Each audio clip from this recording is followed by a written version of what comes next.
Thank you very much. Good afternoon. It's lovely to be here. It's a great honor, actually, for me to be invited to your country. I've never been to Korea before, so it's my first time here.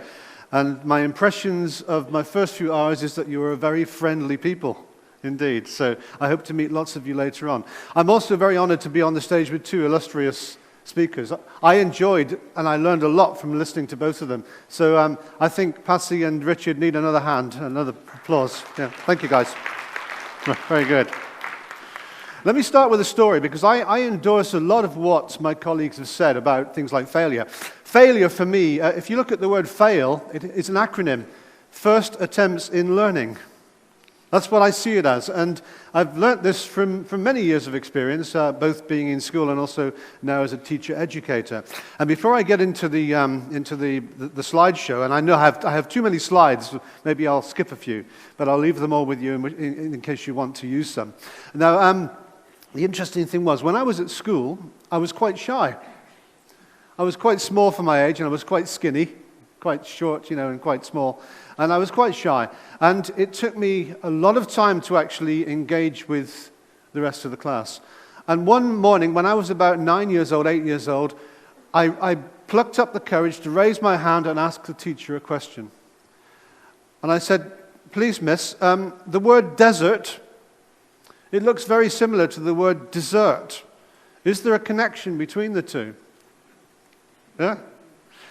And she laughed. She looked at me and she laughed like you laughed then. And she turned to the children. She said, "What a stupid question, isn't that, children?" And they all laughed at me. And I learned a very important lesson that day. Never, ever ask questions in class, because you're going to get laughed at. It took me until I was in my late 20s, early 30s to overcome that embarrassment. But years later, I looked at the etymology of the word desert and dessert. And do you know, there is a connection, because desert is a barren, arid place. To desert is the verb to abandon, to leave in a deserted state. And the teacher, I believe, because it was close to lunch, she was thinking of the word dessert as in pudding. And here's a salutary lesson for all teachers amongst us.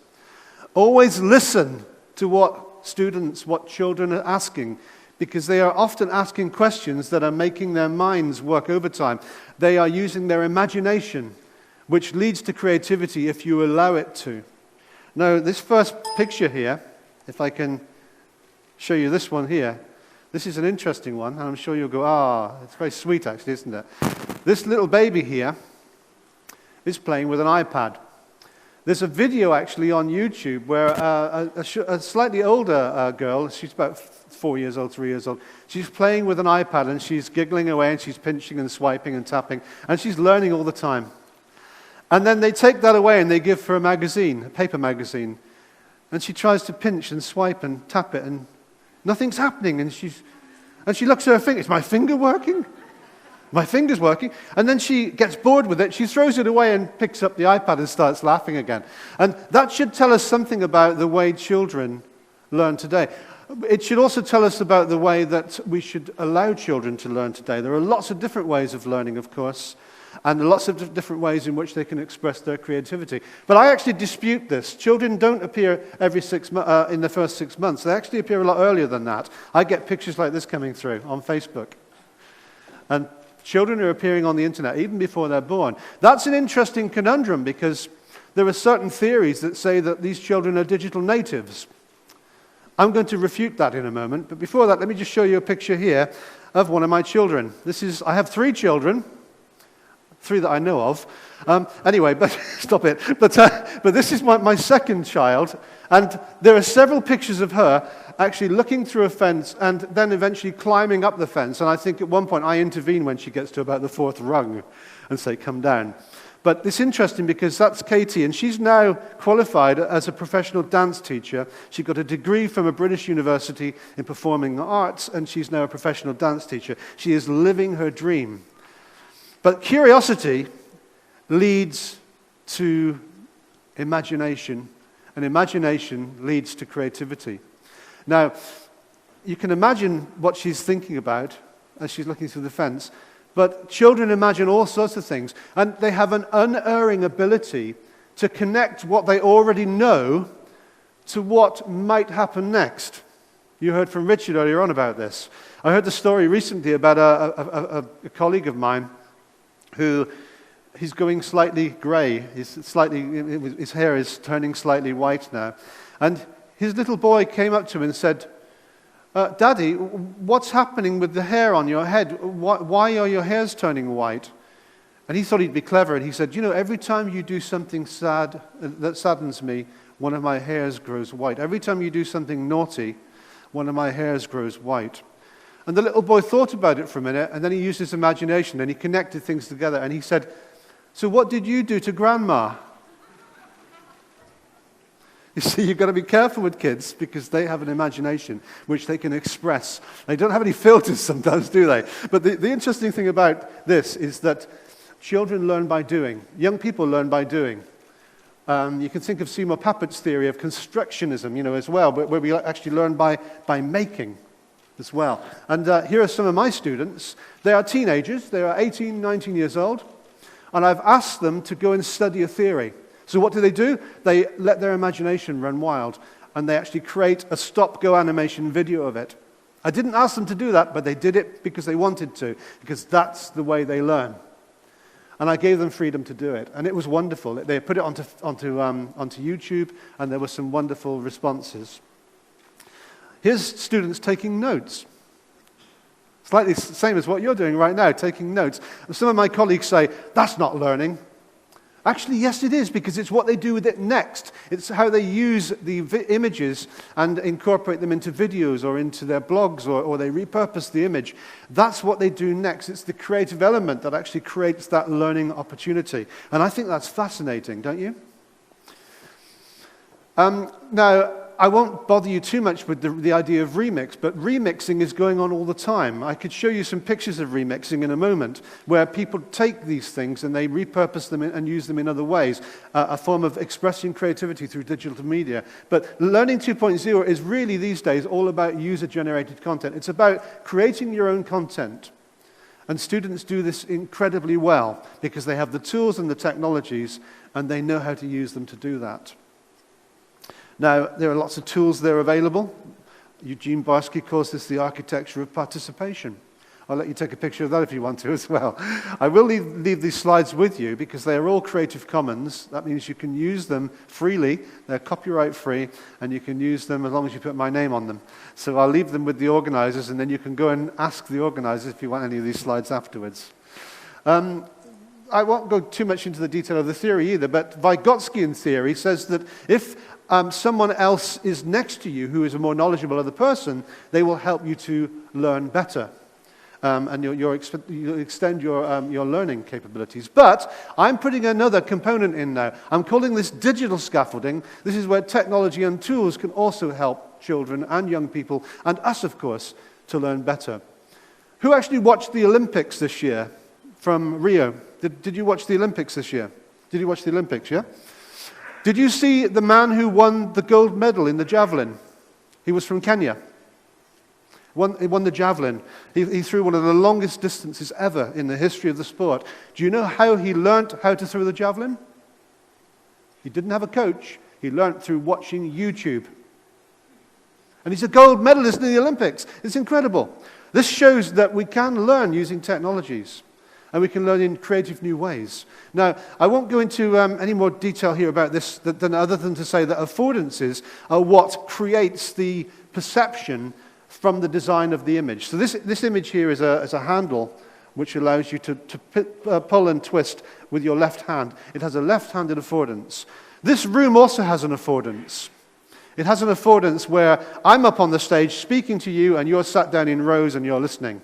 And many of our schools and colleges and universities are still configured in this way. What happens when you want to plug in your device because you're running out of batteries? Can you look under the seat to see if there's a power socket there anywhere? No? There isn't one, is there? Because it's not designed for that purpose. It's designed for receiving information. And this is what happens, generally speaking, in lots of lectures in universities and colleges. People go to sleep. Anyone asleep here at the moment? No? I hope not. But this is one of my lecture theatres. I still have to work within the constraints of the affordances of that lecture theatre. But you can see now that students bring in their own devices, just like you're doing, and they have personal windows on the world. It allows them to create the opportunities to learn farther and deeper and wider than I can possibly give them on my own as a single lecturer. And I'm going to rush through these. This is an interesting picture, isn't it?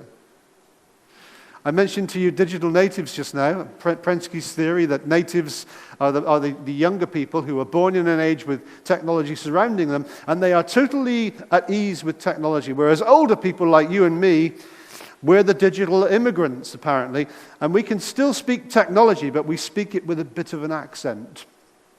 Yeah?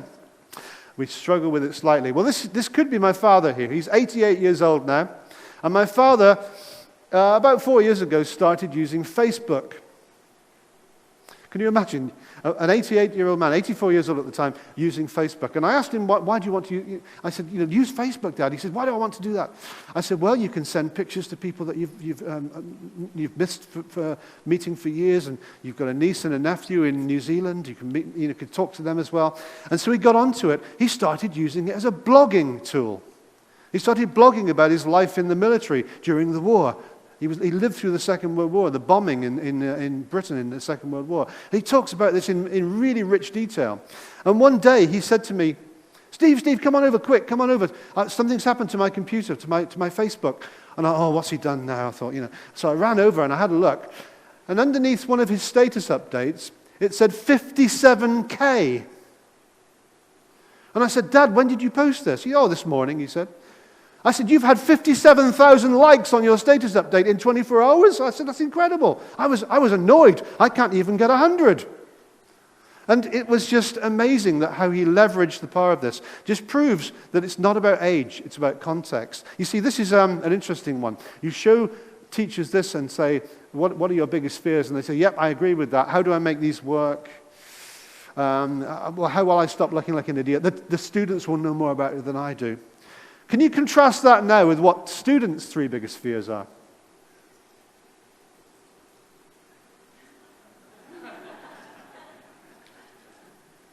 I asked my students recently, I brought the two of them with me to a keynote speech, and I said to them on the stage in front of 600 professors, I said, which is it then, guys? Because they're teacher educators, they're training to be teachers. And they said, well, Steve, when we're in your lectures, we worry about these three things here. This is true. They said, but when we are in front of our own students, our own children, we think those are the biggest fears. So it really is about context, not about age.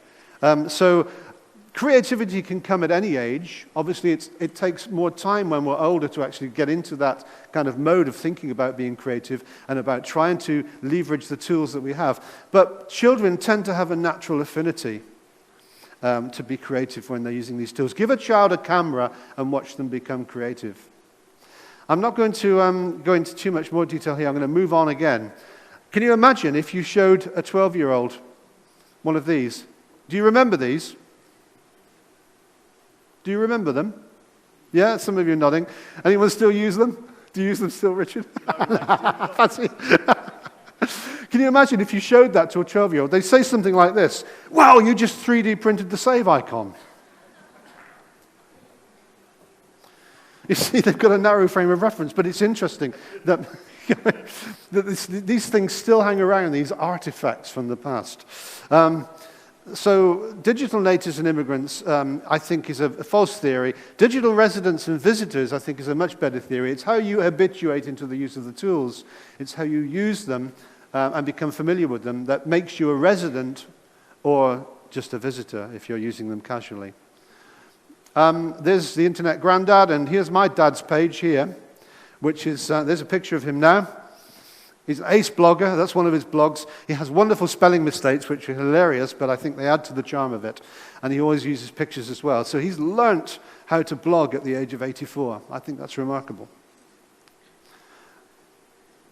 In the act of writing, says Daniel Chandling, we are written. And I think that's a remarkable, profound statement as well. I'm going to finish in a moment by going through some of the remixes that we see. I don't know if you've seen this image before, but let's walk on a bit. This one here, this is a guy called Lieutenant Pike. He was a policeman on campus in UCLA during the Occupy movement. And he thought it would be a wonderful idea just to go and casually spray a whole lot of students with pepper spray, just to show who was boss. Because what he didn't see was all the pictures, all the people taking pictures either side. And this photograph became a meme. It was remixed many times. I'll give you some examples of this. These are creative examples. There's one. Do you like that one? And here's another one. It's a little bit more sedate. This one here is a good one. And that was a real one. Look at that. The size of that. That's in Times Square. So people are very inventive at remixing what's out there already. The content that's available on the web now is incredible. Think of the opportunities you can give your students to actually remix things and help them to be more creative. It's all about scaffolding. This is the best of the lot. I mean, you used Led Zeppelin. I'm glad you didn't use Lordi, which I think would have been awful. But this is one of the best of the lot, I think. Very, very creative, isn't it? What we do is we use metaphors to storytell. So recently, about a year ago, I formed something called Blimage, which is where you send a blog image. You send an image to someone, and you have to ask them to blog about learning using that image. And then they send another image to 3 other people within their blog, and so on. It becomes like a chain effect. We literally had hundreds and hundreds of people all over the world joining in. And they were all saying how creatively liberating it was to think about something different for a change and to think about using an image, just an image, as a prompt to be creative and to write creatively. And it was followed by Blidio, which was obvious, blog video. You send someone a video clip, and they have to write a blog about learning based on that. And then finally, Twisted Pair, which was a really, really surreal thing, where you took 2 characters who were totally unrelated, Donald Trump and Mary Poppins, and think about what that would mean to the world of learning. And all of this carried on. Personal technologies, creating your own technology tools, and using tools that you select yourself, which will help you to be creative in your learning. This is an important movement, the PLE, and of course the Personal Learning Network at the top there, which is the people that you connect with. This is going to become increasingly important as we show how children can learn creatively in schools. I'm going to pass over this one here. I'm going to talk about this one here. I'll finish with this idea for you. There was a story of an architect who created a campus, a university campus. He designed every building. He designed the spaces between them as well, because it was interesting. And he actually, then the buildings were built, and as they were constructed, the owners of the complex of the campus, the principal and the chancellor of the campus said to him, "Why are there no pathways between the buildings?" He said, "Wait." They said, "What do you mean, wait? The students and the staff are coming soon. They're all going to be arriving on campus. We need to have a functional campus." He said, "Wait." And so they took him at his word. He was a very respected architect, and they took him at his word. And they waited. And all the students and the staff arrived, and they walked across between the buildings and made their own pathways, what we call desire lines. And then when they'd finished, he came in and paved them over. See, what you've got here is a difference between design and user experience. What you've got is the difference between a school system which dictates to children how they should think and how they should behave, and a system where the students find their own level through that melange of ideas and content that they have to negotiate. And desire lines, I think, are going to become increasingly important with personal learning environments and personal tools. Because this is the point where I think we need to start scaffolding students' learning. I think I agree with my colleagues here. We must allow children to fail. We must allow students to fail and learn from that failure. We must allow students to have some latitude, some flexibility to be able to learn the way they wish to learn within the environment that we've created for them. And we really must support their learning in as many ways as we possibly can. And that, to me, I think is how we will ultimately see a creative society. Thank you very much. Thank you.